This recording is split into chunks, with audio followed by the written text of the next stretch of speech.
So sweet banget, dirinya kini tengah berbadan dua. Nikita Willy pamer suaminya sudah siapkan hal ini untuk sang calon buah hati yang masih di dalam kandungan.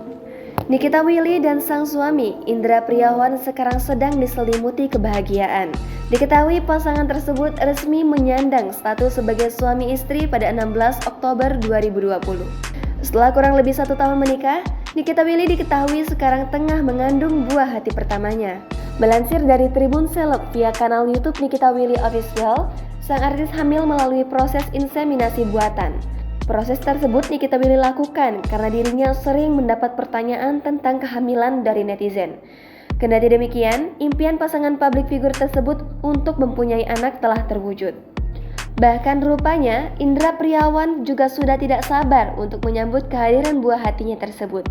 Hal itu terkuak dari unggahan di Instagram Story @nikitawillyofficial94 pada Kamis 2 Desember 2021. Dalam unggahan tersebut, Nikita Willy tampak membagikan foto orang-orang sedang membenahi sesuatu. Salah satu orang tersebut juga ada yang berdiri di atas tangga.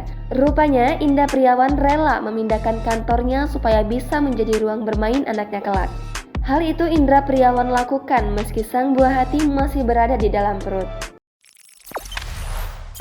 Jangan lupa subscribe, share, komen, dan like ya!